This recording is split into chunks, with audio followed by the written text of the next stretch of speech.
Buenas tardes, grupo. Mi nombre es Alberto Enrique Oliveros Monsalve y el día de hoy vamos a hablar sobre el tema de puerperio.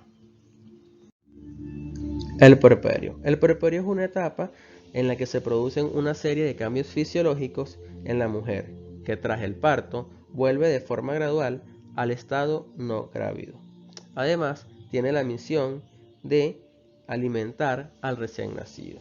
Esta etapa tiene una duración aproximadamente de 40 días o 6 semanas y se dividen en 3 etapas. La primera etapa es el puerperio inmediato, el cual está comprendido por el lapso de las primeras 24 horas. El puerperio inmediato inicia desde el final del puerperio inmediato hasta el 7º día posparto. Y por último sería el puerperio tardío, el cual inicia desde el 7º día de posparto y su final coincide con la aparición de la primera menstruación. Este también se clasifica en un puerperio fisiológico o puerperio patológico. El puerperio fisiológico cuando no se encuentran anomalías o signos de alarma en la evolución. Y el puerperio patológico es cuando la evolución se aleja a los parámetros normales, es decir, está relacionado con la existencia de alguna patología. Teniendo en cuenta que el puerperio es una etapa en la que se producen una serie de cambios fisiológicos, ahora vamos a hablar sobre esos cambios o regresiones que ocurren durante el puerperio. Ok, con respecto a los cambios del útero, va a sufrir una involución uterina. Inmediatamente después del alumbramiento, llega a la mitad de la distancia entre el ombligo y la sínfisis del pubis, pero en las horas siguientes asciende y alcanza el nivel del ombligo, alcanzando aproximadamente un tamaño de una gestación de 20 semanas y pesa 1 kilogramo. A eso del final de la primera semana del puerperio, el útero tiene el tamaño de una gestante de 12 semanas. Su fondo se palpa inmediatamente por encima del pubis y pesa alrededor de 500 gramos. Al final de la segunda semana es un órgano intrapélvico. Pesa alrededor de 350 gramos ya. Ha disminuido su tamaño y su peso. Y para eso, del final de la sexta semana, su tamaño es casi igual que el del útero no gestante, siendo su peso de unos 100 gramos. Hay que tener en cuenta que las contracciones uterinas que se producen durante el puerperio son proporcionalmente más intensas que las del parto, que las que ocurren durante el parto. Y estas contracciones son las llamadas entuertos, que aparecen durante el segundo o tercer día y se acentúan con la lactancia que se produce por la liberación de oxitocina. Son más frecuentes en las multíparas. Continuando con los cambios o regresiones que ocurren durante el puerperio, también ocurre una regeneración del endometrio. Entre el segundo y tercer día posparto, la decidua se divide en 2 capas, una capa superficial y una capa profunda. La capa superficial se necrosa y descama de forma progresiva, formando parte de los loquios, mientras que la capa profunda, su proliferación dará lugar al nuevo endometrio. La regeneración del endometrio es relativamente rápida, alrededor de la tercera semana posparto, excepto en el lugar de la implantación placentaria. La regeneración e involución de este tiene lugar aproximadamente entre la 8ª y la 12ª semana. Durante la etapa de puerperio es importante saber qué son los loquios o cuáles son sus tipos. Los loquios es una secreción posparto formada por residua necrótica, sangre, restos de tejido de granulación y exudado de la superficie de la cavidad uterina. Existen distintos tipos de loquios o lochia. Están los loquios rojos, que son los primeros días, duran de 2 a 3 días y contienen sangre principalmente, junto con pequeños fragmentos de membranas y restos fetales como lanugo, vermis o meconio. Luego proceden a los loquios rosados o cerosos. Estos aparecen después del tercer o cuarto día posparto, contienen menos sangre y más exudados, leucocitos y adhesiva de degeneración grasa. Por último, están los loquios blancos, que aparecen a partir del 10º día por el aumento de leucocitos, por la leucocitosis que produce el embarazo fisiológica. Alrededor de la 5ª semana posparto cesa la expulsión de los partos. No hay presencia de ninguna secreción. Continuando con los cambios o regresiones que ocurren durante el puerperio, la vagina e introito también sufren una serie de cambios. Durante el puerperio inmediato, la vagina y el orificio vaginal van a formar un conducto amplio con paredes uniformes. Y durante el puerperio inmediato decrecen en tamaño, pero rara vez alcanzan las dimensiones de las nulíparas. El himen se cicatriza y forman las carúnculas mirtiformes, o también llamadas carúnculas himeniales, y entre la 4ª semana o 6ª semana de posparto, el epitelio vaginal empieza a proliferar. Hay un inicio de producción de estrógeno ovárico, desapareciendo la coloración cianótica de la vulva, y el periné se recupera rápidamente su tonicidad.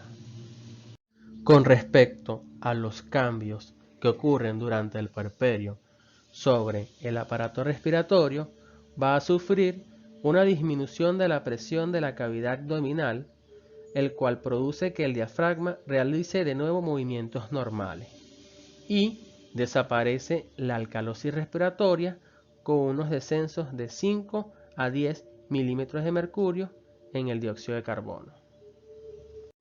Entre los cambios o regresiones que ocurren durante el puerperio sobre el sistema circulatorio, va a haber una disminución de la frecuencia cardíaca y la presión sanguínea se normaliza.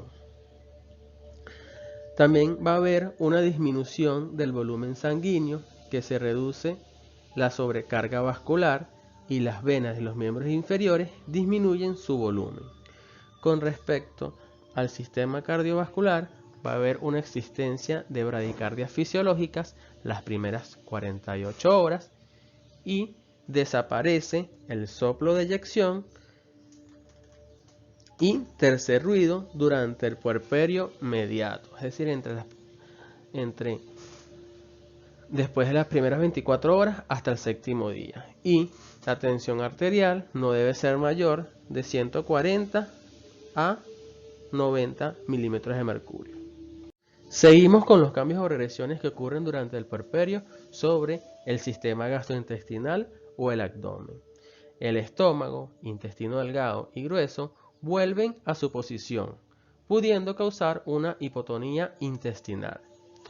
Hay disminución de la secreción de pepsina, disminuye el tono intestinal y la motilidad intestinal. La función hepática se recupera hacia las 23 semanas después del parto, y las paredes abdominales, las 2 primeras semanas después del parto, son flácidas y empiezan a recuperar su tonosidad muscular después de la 6ª semana después del parto. Continuamos con los cambios o regresiones que ocurren durante el puerperio sobre el sistema urinario. El flujo renal plasmático y la filtración glomerular recuperan sus valores normales a las 6 semanas.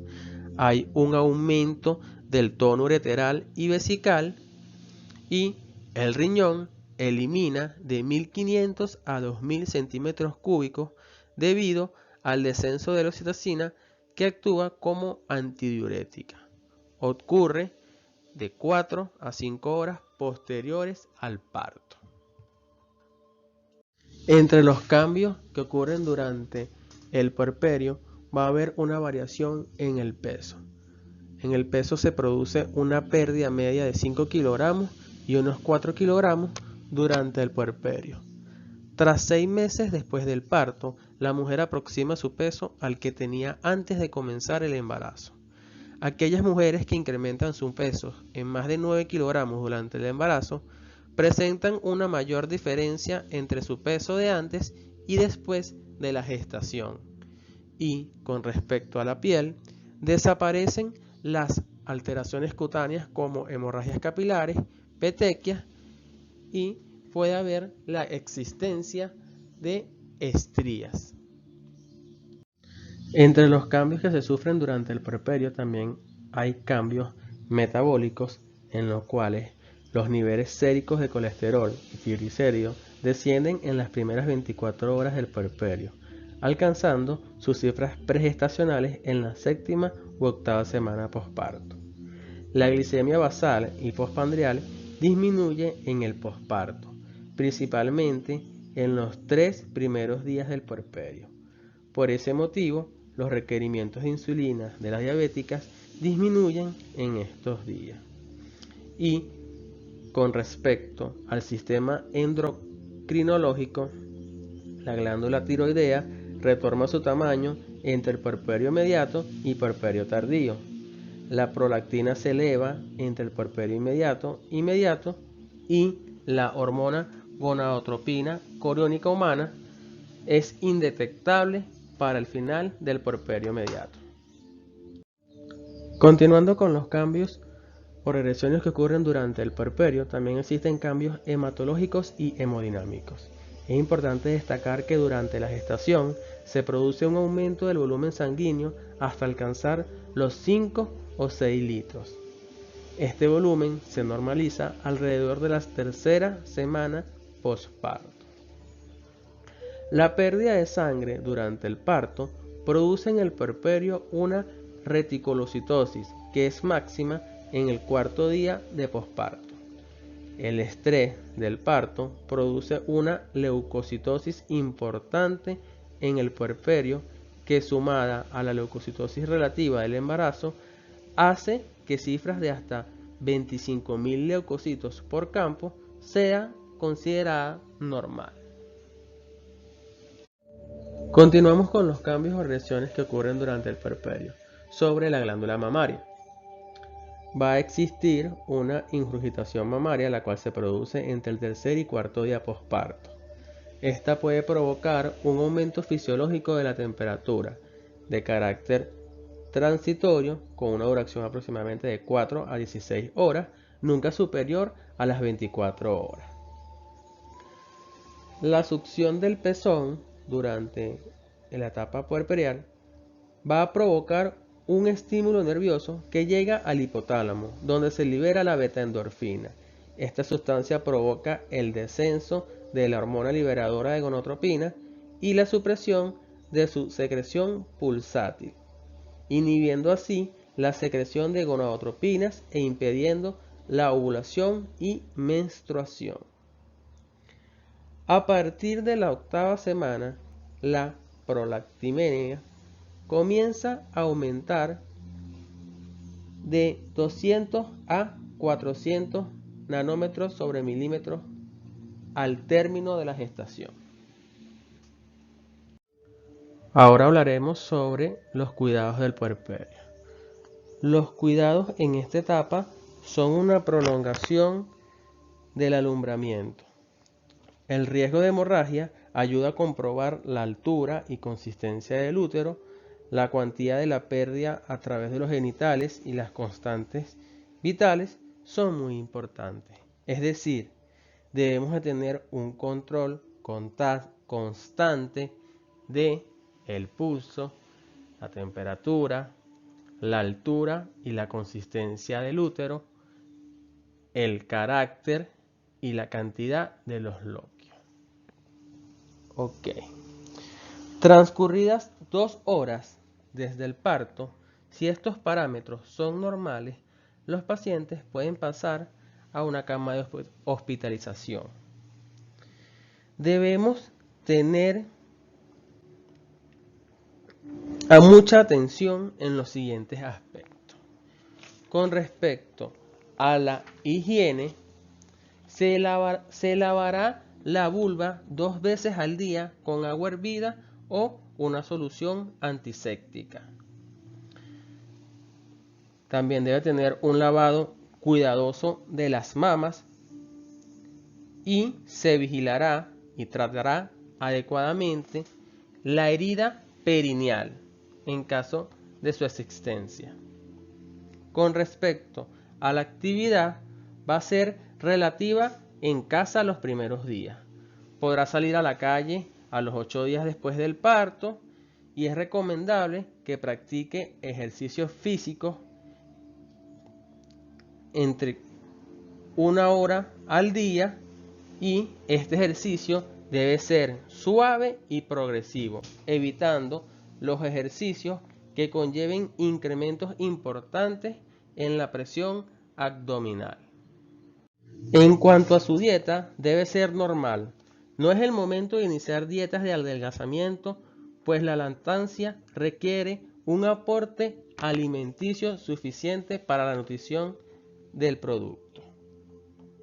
Las relaciones sexuales. Las relaciones sexuales deben evitarse hasta que termine la involución del aparato genital, es decir, hasta que termine el periodo de puerperio. La menstruación. La primera puede sobrevenir entre 6 y 8 semanas después del parto, pero generalmente no aparece durante los primeros meses de lactancia. Entre las complicaciones que podemos encontrar en el puerperio, la podemos clasificar según su etapa. Con respecto al puerperio inmediato, pueden presentarse hemorragias debido a retención de restos placentarios, hipotonía o atonía uterina, desgarro cervical, puede haber una dehiscencia de episiorrafia, una mala técnica de episiorrafia, desgarro de cuello o vagina, es el desgarro por puntos separados que pueden afrontar una ruptura, puede haber una ruptura y se desgarra el cuello, edema de la vulva, inversión uterina, ruptura de varices y acretismo placentario. Todas esas con respecto al puerperio inmediato. Durante el puerperio inmediato puede haber aparición de grietas de la mama, galactoceles, que son lesiones quísticas únicas o múltiples en las mamas, tromboflebitis, que es la inflamación de las extremidades inferiores de la mujer, hematomas, hemorragias, infección puerperial. Con respecto a la tardía, pueden haber acceso mamario con los signos de dolor, rubor, color y fiebre. Se debe tratar con antibióticos que cubran gram positivas como cefalosporina, depresión postparto, celulitis pélvica, psicosis puerperal, fascitis necrosante, sepsis puerperal y hemorragia. En cuanto a la medicación, es aconsejable ingerir hierro y algún complejo vitamínico. Si es necesario, laxante suave, en caso de requerirlo.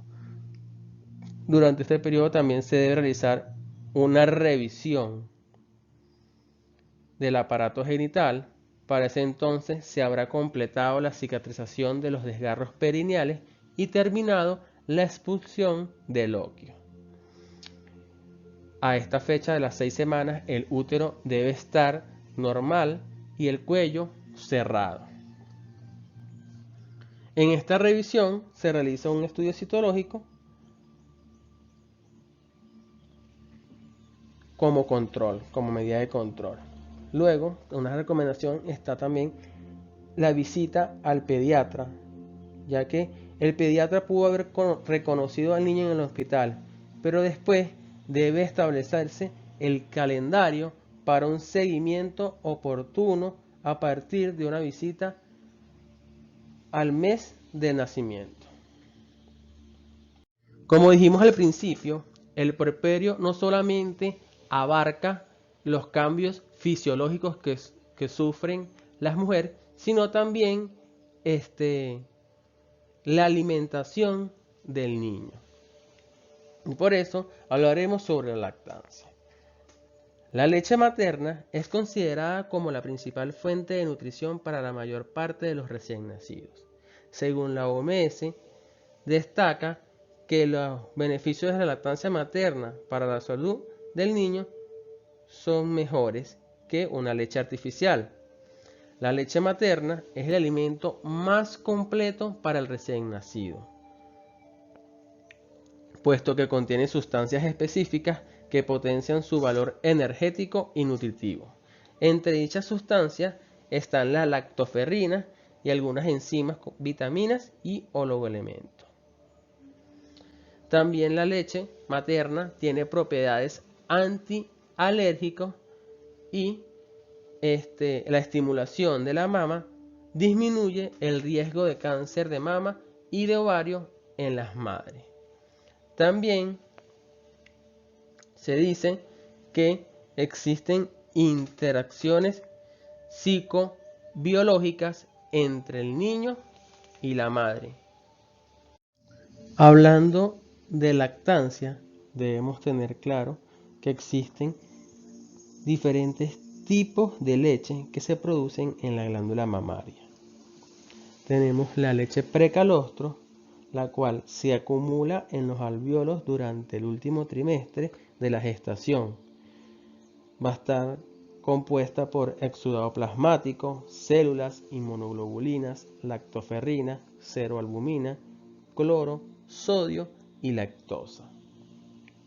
Luego le presigue la leche calostro, la cual se produce durante los 4 días siguientes del parto. Es de escaso volumen y alta densidad. En relación a la leche madura, tiene menos contenido energético, lactosa, lípidos, glucosa, urea, vitaminas hidrosolubles y nucleótidos. Luego de la leche calostro le sigue la leche de transición, la cual es la que se produce entre 4 y 15 días luego del parto. Hacia el 5.º día hay un aumento brusco de su producción y va a incrementar su volumen hasta llegar a 700 mililitros día aproximadamente, entre los 15 a 30 días posparto. Es decir, hay un aumento del volumen durante los 15 y 30 días posparto. Su composición varía hasta llegar a la de la leche madura. La leche madura comienza desde el 15.º día y su volumen es de aproximadamente 700 a 900 mililitros día durante los primeros 6 meses de posparto. Y la leche pretérmino, que es la que está presente en mujeres que han tenido parto prematuro. De acuerdo a la fisiología de la lactancia, debemos destacar la mamogénesis, que es el crecimiento y desarrollo de la mama, lactogénesis y galactopoiesis, y la eyección de la leche desde los alvéolos hasta los pezones. Ahora hablaremos sobre la mamogénesis. La mamogénesis es el periodo durante el embarazo, el cual aumentan los niveles de estrógenos, progesterona y prolactina. Los estrógenos son responsables del crecimiento del tejido ductal y de la formación de nuevos alvéolos, mientras que la progesterona es necesaria para la proliferación y maduración de las células alveolares. Aunque las células alveolares tienen la capacidad de secreción desde alrededor de la mitad de la gestación. Continuando con la fisiología de la lactancia, hablaremos sobre la lactogénesis, el cual es el proceso que determina el comienzo de la secreción láctea.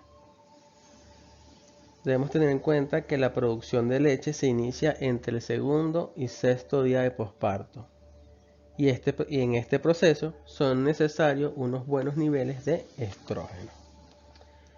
Con respecto a la galactopoiesis, se trata del mantenimiento de la secreción láctea una vez que se ha establecido. El mantenimiento de la lactancia requiere que exista una succión periódica del pezón. La lactancia se puede mantener mientras exista un adecuado estímulo de succión, pero se tiende a tener un descenso de volumen de secreción láctea después de los 12 meses. Este está relacionado con la reducción de la demanda y el cese del estímulo recurrente del pezón por el niño. Entre los problemas durante la lactancia podemos nombrar o destacar la ingurgitación mamaria, la cual se le denomina al mal vaciado de los senos galactóforos y de la glándula mamaria, provocando en el lactante una sensación de insatisfacción. Esto es debido a una mala posición del lactante con respecto al pecho. Se caracteriza por una tumefacción dolorosa de los senos que aparece entre el segundo y quinto día después del parto. Puede ser bilateral y con ausencia de fiebre. El tratamiento consiste en un correcto vaciado de las mamas. Entre otros de los problemas que podemos encontrar son las grietas en el pezón, pezón unilateral doloroso, obstrucción de la glándula mamaria, pezón plano, una mastitis, la cual es un proceso que puede aparecer en cualquier momento de la lactancia. Se trata de una infección del parénquima glandular, tejido celular o vasos linfáticos de la mama. Y también podemos encontrar accesos mamarios que aparecen en la evolución de la mastitis maltratada. Con respecto a las contraindicaciones de la lactancia, tenemos la fenilcetonúria en el recién nacido, galactosemia, falta real de leche, consumo de drogas, medicación maternas con antitiroideos, mastitis bilateral o infección cutánea en la mama o tuberculosis. Bueno, muchísimas gracias por su atención. Espero que les haya gustado. Que tengan un excelente día.